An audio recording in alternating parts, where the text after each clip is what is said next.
reason we leave behind another story that's got me blind. Got only you on my mind.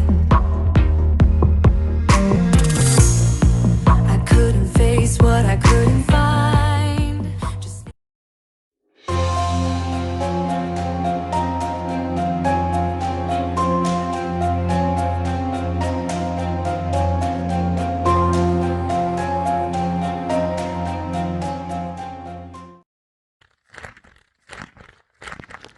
Hello all, and welcome back to my channel. Today we will be starting a series on restarting my mare Amora under saddle. Amora is an 8-year-old believed Mustang cross, and while I got her a few years ago as a project, she has mostly sat on the back burner for me while I focused on teaching lessons and offering training services. After getting out of a domestic violence situation this past year, I decided I needed to refocus.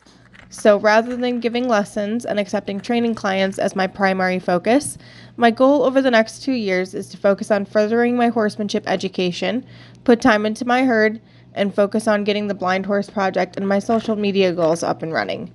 My 10-year goal is to reach mastery level in my horsemanship by age 40, and there is no better time than to focus on that like the present. One of the reasons I have kept Amora is because she is honestly an unexpected perfect fit for those goals temperament-wise and athleticism-wise. She is the lead mare of my herd and always pairs up with the strongest male of the herd, but tends to get along with everyone.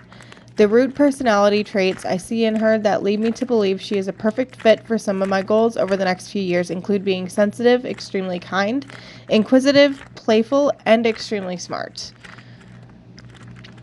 Part of her history before coming to me was being an extreme neglect and abuse case.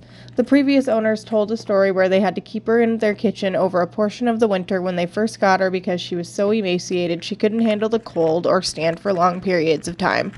While I don't know her entire history, what I do know are the tendencies she presents towards working with humans.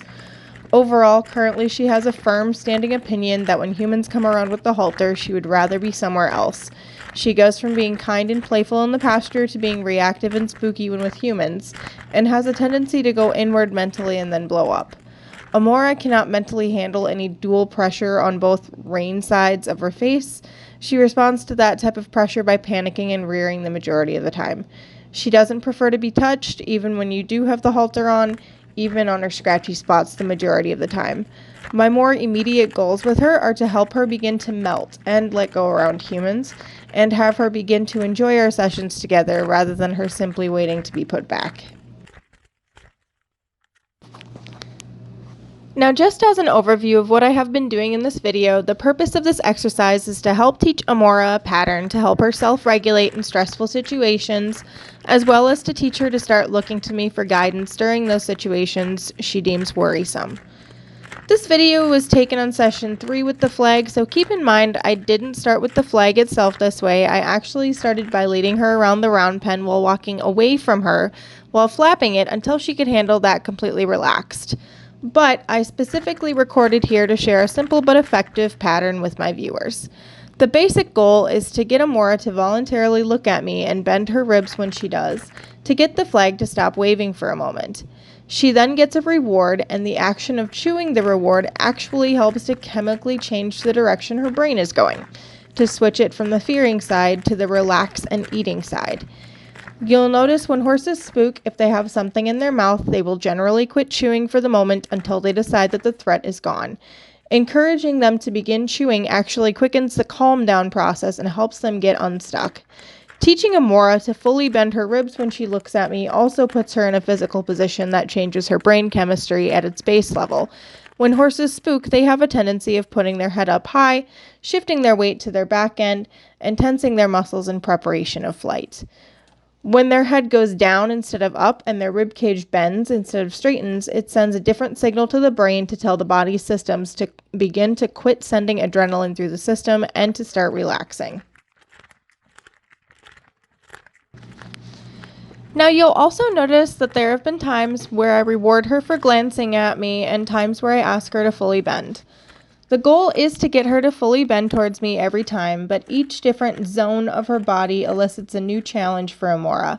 If you notice, she struggles more with relaxing and governing her flight response when the flag flaps behind her and over her back. Interestingly enough, right where the rider sits. On a side note, if a horse responds this way to stimulus by the saddling area, it's a good indicator that the horse is not mentally accepting the rider, even if the horse has been ridden in the past. Also, if the horse does not fully accept the rider, the horse cannot learn what we try to teach them under saddle properly, and bottom line, it is dangerous. And while you may survive today, tomorrow, and the next day, there will come a time when that horse finally blows up from the lack in their basic foundation. Okay, so back to the original topic, because different zones of her body are harder or easier for her.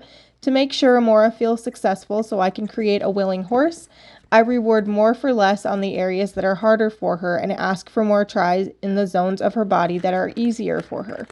I also use approach and retreat, spend less concentrated time in the areas where she is really uncomfortable and struggling mentally, and more time in the areas that she is able to accept the flag easier. As Amora relaxes more fully in all areas of her body, I will begin to ask for more bend when I wave the flag near the areas she previously struggled more in. The jump that you saw a few seconds ago is something I want to touch base on. As stated before, Amora does not like to be touched at this stage in her training the majority of the time. She does not like pets. She tolerates scratches at a basic level in certain spots only. When I was adjusting her so I could start on our other side and stay within camera view, she was a little too stuck to move, so while you can't see it fully on camera, I had barely touched her side before she leapt over like that. Also, you'll notice if you rewind that I offered her a scratch in her favorite spot, and she tolerated it for a few moments before moving away, to which I immediately respected her wishes, and I also moved away and went back to flag waving. For this particular horse, forcing the issue of touch will only push her backwards. In order for her to be fully soft, she has to be the one to initiate contact because of how she views human contact. Feel free to rewind this video and watch it on mute to watch me and Amora interact. I know it's been a lot of information in a short amount of time, but for now, that's all the time I have left for the voiceover. Thanks for watching!